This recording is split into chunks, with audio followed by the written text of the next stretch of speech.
Genghis Khan, a name that reverberates through the annals of history, a symbol of unparalleled power and conquest. The name echoes through history, a whisper of power that has transcended generations, leaving an indelible mark on the world, a legend forged in blood and fire. His rise to power was not just a tale of battles won, but of strategic brilliance and unyielding determination. But he wasn't born a Khan. He was born Temujin, a simple name belonging to a boy from the vast, unforgiving steppes of Mongolia. A name lost in the vastness of the Mongolian steppe. Temujin's journey was improbable. He rose from nothing, from the harsh realities of nomadic life, to become a figure of immense influence.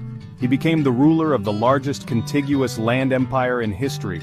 His empire stretched across diverse landscapes from the rugged steppes of Mongolia to the fertile plains of Europe, from the Pacific Ocean to Eastern Europe. His name commanded fear and respect. His influence was felt far and wide, reshaping the world as we know it. He was a force of nature, an unstoppable tide that swept across continents, leaving a legacy of both awe and terror. His story is one of ambition, a relentless pursuit of greatness, driven by an unquenchable thirst for power and dominance. It is a story of survival against all odds, a testament to the human spirit's capacity to overcome adversity and achieve the extraordinary. It is a story that continues to fascinate us centuries later. The legacy of Genghis Khan endures, a reminder of the heights one can reach through sheer will and determination. The Mongolian steppe was a harsh mistress. Life there was a constant struggle. Temujin was born into this world around 1162. His early years were marked by hardship. Tragedy struck when he was just 9 years old. His father Yesugai was poisoned by a rival tribe. The young Temujin was left vulnerable. His own tribe abandoned him. They left his family to fend for themselves. The world was a cruel place. Temujin learned this lesson early. He hunted and foraged for food. He protected his family from danger. These experiences hardened him. They forged within him a will of iron. He would never be broken again. As Temujin grew older, his strength became apparent. He also attracted enemies. Jealousy and fear followed him. His own blood betrayed him. His half-brother Bektar turned against him. Bektar murdered Temujin's younger brother. Another betrayal awaited him. The powerful Taichiud tribe captured him. They enslaved him. They forced him to wear a heavy wooden kang. It was a symbol of his defeat. But Temujin was not a man to be broken. He refused to yield. He escaped. He rebuilt his strength. He gathered allies. This time, he would not be a victim. He would be a conqueror. Temujin was a charismatic leader. He inspired loyalty in those who followed him. He understood the importance of alliances. He forged bonds with powerful leaders. One such leader was Togrul, Khan of the Karaites. Temujin's power grew. He defeated rival tribes one by one. He used cunning. He employed brilliant military tactics. His enemies underestimated him at their peril. His most dangerous rival was Jamuka, a childhood friend turned enemy. Their rivalry would decide the fate of Mongolia. Section 5, Genghis Khan, a name that shook the world. In 1206, a grand Kurultai, a gathering of Mongol tribes, took place. This was no ordinary meeting, it was a pivotal moment in history. The Mongol tribes, often fragmented and at odds with each other, came together in a rare show of unity. The air was thick with anticipation and the promise of change. Temujin, after years of struggle and victory, stood before them. His journey had been arduous, marked by betrayal, battles, and the forging of alliances. He had proven himself not just as a warrior but as a leader of men. He was proclaimed Genghis Khan, the ocean ruler. This title was more than just a name. It was a declaration of his boundless ambition and the vastness of his vision. It was a title that spoke to his ambition. Genghis Khan envisioned a unified Mongol nation, one that would stretch across the known world, bringing together diverse peoples under a single banner. It reflected the vastness of his vision. The open steppe, with its endless horizons, mirrored the limitless possibilities that Genghis Khan saw for his people. The Mongol tribes were united under his banner. This unity was unprecedented, and it transformed the Mongols from a collection of warring tribes into a formidable empire. Genghis Khan's rule was based on merit. He believed in rewarding talent and loyalty, regardless of one's background. This approach fostered a sense of fairness and motivated his followers to strive for excellence. He valued loyalty and discipline above all else. These principles were the bedrock of his leadership, and they ensured the cohesion and effectiveness of his army. He broke the power of the old aristocracy. By dismantling the entrenched power structures, Genghis Khan leveled the playing field, allowing talent and merit to rise to the top. He established a legal code, the Yasa. This code was a comprehensive set of laws that governed the conduct of his people, promoting order and justice. This code promoted order and justice. It was a crucial element in maintaining the stability and integrity of the rapidly expanding Mongol Empire. Genghis Khan was ready to unleash his forces on the world. With a unified and disciplined army, a clear vision and a just legal system, he was poised to change the course of history forever. Section 6, The Eagle's Shadow, Genghis Khan's Conquests. Genghis Khan's armies were a force unlike any other. They were not just a collection of warriors, they were a well-oiled machine, a testament to the power of unity and discipline. Each soldier knew their role and executed it with precision. They were disciplined, mobile, and ruthless. Their training was rigorous, ensuring that every warrior could perform under the most extreme conditions. This discipline was the backbone of their success. They were masters of horseback warfare. The Mongol cavalry was unparalleled, able to maneuver with incredible agility and speed. Their ability to fight on horseback gave them a significant advantage over their enemies. They could cover vast distances at incredible speed. This mobility allowed them to strike unexpectedly, catching their enemies off guard.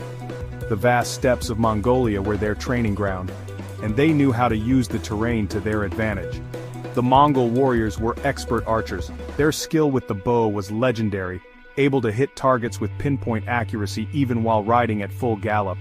This made them a formidable force on the battlefield. They could rain down arrows with deadly accuracy. This barrage of arrows would often decimate enemy ranks before they even had a chance to engage in close combat.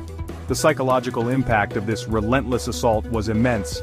But Genghis Khan's true genius lay in his mind. He was not just a warrior, he was a visionary leader. His ability to strategize and plan was unmatched, allowing him to outthink and outmaneuver his enemies. He was a master strategist. He employed psychological warfare. He understood the importance of fear and used it as a weapon. By spreading terror, he could weaken his enemy's resolve before the battle even began. He exploited his enemy's weaknesses. He spread terror. His tactics were designed to create panic and confusion, making it easier for his forces to achieve victory. This psychological edge was a crucial part of his success. This fear often broke the will of his adversaries before a battle even began. His empire expanded rapidly. The sheer speed and efficiency of his conquests were unprecedented, leaving a lasting impact on the world. He conquered the Xixia kingdom in northwest China. This was just the beginning of his campaign to dominate Asia. The fall of Xixia sent shockwaves throughout the region, signaling the rise of a new power. He then turned his attention to the powerful Jin dynasty. The Jin dynasty was a formidable opponent, but Genghis Khan was undeterred. He saw their strength as a challenge to be overcome. He would soon teach them the true meaning of fear. His relentless campaigns and innovative tactics would bring the Jin dynasty to its knees, further expanding his empire and solidifying his legacy as one of history's greatest conquerors. Section 7, Terror and Triumph. The Siege of Zhongdu. The Siege of Zhongdu, modern-day Beijing, was a defining moment. It was a clash of civilizations. The mighty Jin dynasty seemed invincible. Their capital city was heavily fortified. But Genghis Khan was not deterred. The siege lasted for 2 years. The Mongols used innovative tactics. They cut off supply lines. They bombarded the city with catapults. They even diverted a river to flood the city. In 1215, Zhongdu fell. It was a victory that sent shockwaves throughout Asia. The Jin dynasty crumbled. Genghis Khan's reputation as an unstoppable conqueror was solidified. Section 8. The Legacy of the Great Khan. Genghis Khan died in 1227. His empire stretched from the Pacific Ocean to the Caspian Sea. He had conquered more land than any man in history, but his legacy is complex. He was a ruthless conqueror. His wars caused immense suffering, yet he was also a brilliant organizer. He established a postal system. He promoted trade. He fostered religious tolerance within his empire. He was a man of contradictions, a warrior and a statesman. His impact on world history is undeniable. Section 9. A World Transformed. Genghis Khan's conquests had far-reaching consequences. They opened up trade routes between East and West. They facilitated the exchange of ideas and culture.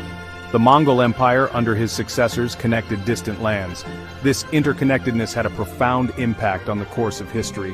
Genghis Khan's story is a reminder that even the most improbable journeys can lead to greatness. He rose from obscurity to reshape the world. His name, once whispered on the windswept steppe, became a legend that continues to echo through the ages. The year is 1219. A year that would mark the beginning of a monumental clash, a year that would see the rise of one of history's most formidable empires. Imagine the vast steppes of Central Asia, stretching endlessly under the wide sky, a land of boundless horizons and untamed wilderness. A new power is rising, one that would soon send shockwaves across continents. The Mongols, once disparate tribes, are now united under a single banner, their hearts and minds set on a common goal. They are a whirlwind of horse and steel, a force of nature that moves with unparalleled speed and ferocity. At their head stands Genghis Khan, a leader of extraordinary vision and unyielding determination. He is no mere chieftain, he is a master strategist, a charismatic leader, and a relentless warrior. He is the Khan of Khans, destined to reshape the world with his vision of a unified empire. To the west lies the Khwarezmian Empire, wealthy and powerful, a beacon of prosperity in the medieval world. It is ruled by Shah Ala ad-Din Muhammad II, a man of great ambition and even greater arrogance. He is arrogant and dismissive of the rising Mongol threat, believing his empire to be invincible. This will prove to be a fatal mistake, one that would lead to the downfall of his empire. The stage is set for a clash of civilizations, a confrontation that would alter the course of history. The Khwarezmian Empire, stretching from modern-day Iran to Afghanistan, stood as a formidable obstacle in the path of Mongol expansion, a vast and diverse realm. Its cities, like Samarkand and Bukhara, were centers of trade and scholarship, bustling with activity and rich in culture.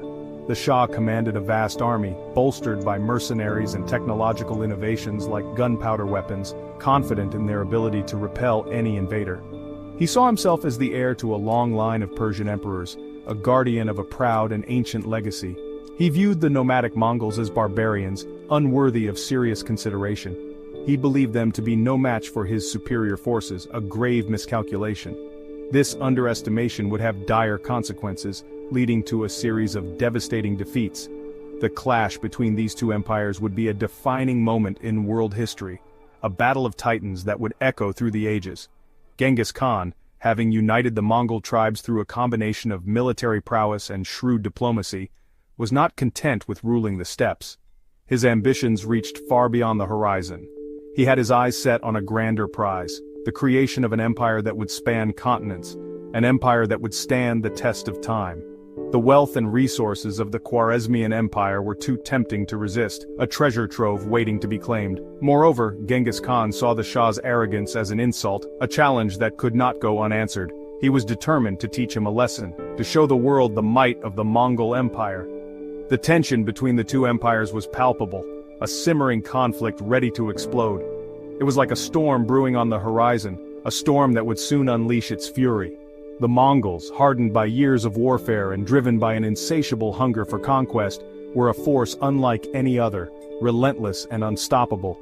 The Khwarezmians, complacent in their wealth and confident in their military superiority, were ill-prepared for the storm that was about to break, a storm that would sweep away their illusions of invincibility.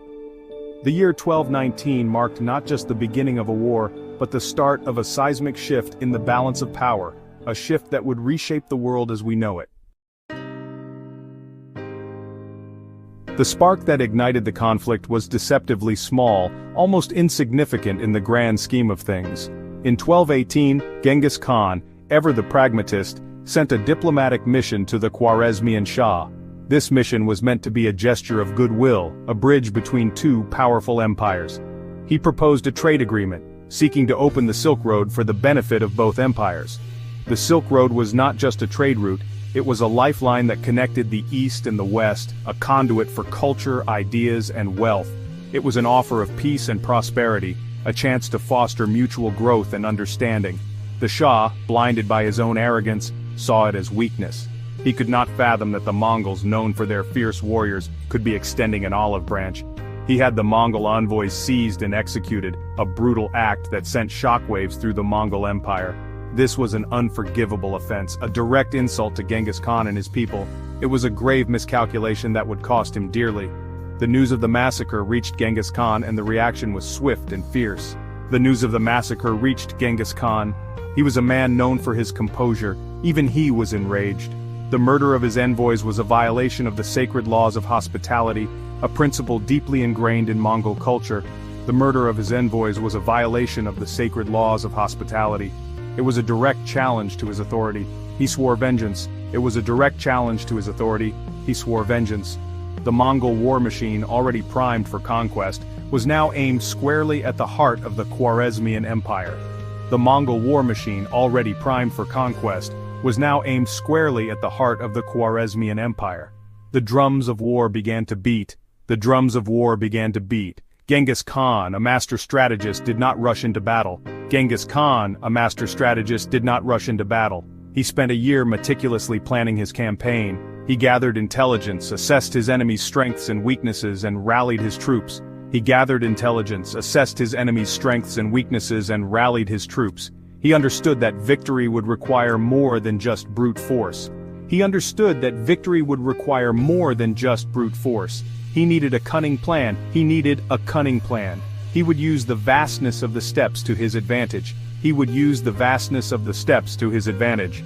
He would employ a strategy of lightning strikes and psychological warfare to break the enemy's will to fight. He would employ a strategy of lightning strikes and psychological warfare to break the enemy's will to fight. The execution of the Mongol envoys was a pivotal moment in history. The execution of the Mongol envoys was a pivotal moment in history. It was a catalyst that unleashed the fury of the Mongols upon the world. The Shah, in his hubris, had unwittingly signed his own death warrant. The Shah, in his hubris, had unwittingly signed his own death warrant. He had poked the bear, and the bear was about to respond with terrifying ferocity. He had poked the bear, and the bear was about to respond with terrifying ferocity. The year 1219 would mark the beginning of a conflict that would forever alter the course of history. The year 1219 would mark the beginning of a conflict that would forever alter the course of history. The Mongol invasion of the Khwarezmian Empire was not just a war, it was a cataclysm that reshaped the political landscape of the region and beyond. The Mongol invasion began in earnest in 1219, marking the start of a relentless campaign that would reshape the landscape of Central Asia forever. It was an unstoppable tide of horsemen sweeping across the plains, their speed and coordination unmatched by any force of the time. Cities that had stood for centuries crumbled before their might, their walls and defenses proving futile against the Mongol onslaught. The Khwarezmian army, vast but disunited, was caught completely off guard. Their lack of unity and preparation made them easy prey for the disciplined and ferocious Mongol warriors. They were ill-prepared for the ferocity and discipline of the Mongol warriors. City after city fell, each one succumbing to the relentless advance of the invaders. The Shah's once mighty empire began to crumble like a sandcastle in the surf, its foundations eroded by the unstoppable force of the Mongol tide. Samarkand, the jewel of the East, a center of learning and culture, was one of the first cities to fall. Its rich history and vibrant culture could not save it from the Mongol wrath. Its walls, once considered impregnable, were breached in a matter of days, a testament to the Mongols' superior siege tactics and relentless determination. The Mongols, masters of siege warfare, used a combination of catapults, flaming arrows, and tunnels to bring down the city's defenses. Their ingenuity in warfare was as terrifying as it was effective. The citizens, terrified by the stories of Mongol brutality, could only cower in fear as the invaders swept through the streets. Panic and chaos reigned as the once thriving city fell into despair. Bukhara, another center of Islamic scholarship and trade, suffered a similar fate. Its renowned institutions and bustling markets were no match for the Mongol horde. It was renowned for its libraries and mosques, symbols of its intellectual and spiritual wealth. It was a city of immense wealth and beauty, a beacon of prosperity in the region. But to the Mongols, it was just another prize to be plundered. The riches of Bukhara were stripped away, its treasures carted off by the invaders. The siege of Bukhara was brutal and swift, a testament to the Mongols' efficiency in warfare. The city's defenders fought bravely, but they were no match for the Mongol war machine. Their courage was commendable but ultimately futile. Within weeks, Bukhara, like Samarkand before it, lay in ruins. The once great cities were reduced to mere shadows of their former glory. The fall of these great cities sent shockwaves throughout the Islamic world. The news of their destruction spread like wildfire, instilling fear and uncertainty in the hearts of many. It was as if the earth itself had shifted on its axis, altering the course of history in a profound and irreversible way. The Mongols, once dismissed as barbarians, had proven to be a force of terrifying power. Their military prowess and strategic genius were now undeniable. Their victories were not just military triumphs, they were statements of dominance and control. They were psychological blows that shattered the illusion of invincibility that had surrounded the Khwarezmian Empire. The psychological impact was as devastating as the physical destruction. The world watched in awe and terror as the Mongol storm continued to rage, reshaping the political and cultural landscape of the medieval world. Genghis Khan's success was not merely due to the size of his army. It was his strategic brilliance that set him apart. He was a master of logistics, able to move his forces with incredible speed and efficiency across vast distances. He understood the importance of intelligence. He used a network of spies and scouts to gather information about his enemies. He adapted his tactics accordingly. He was a master of psychological warfare. He used terror as a weapon, sowing fear and discord among his enemies. One of Genghis Khan's most effective strategies was his use of feigned retreats. He would lure his enemies into traps, then surround and annihilate them. He understood the importance of mobility. He made sure his army was entirely mounted. This gave him a decisive advantage in battle. He could strike quickly and decisively, then vanish back into the steppes before his enemies could react. Genghis Khan was also a master of siege warfare. He employed Chinese engineers who were skilled in building siege engines. These engines, such as catapults and trebuchets, could hurl massive stones and incendiary devices over city walls, causing widespread destruction and demoralizing the defenders. He understood that taking a city required more than just brute force. It required careful planning, coordination, and the use of the right technology. What truly set Genghis Khan apart was his ability to adapt and innovate. He was not bound by tradition or convention. He was always willing to adopt new technologies and tactics. He incorporated gunpowder weapons into his arsenal. He learned from his enemies, adopting their strengths while exploiting their weaknesses. He was a military genius who revolutionized warfare in his time.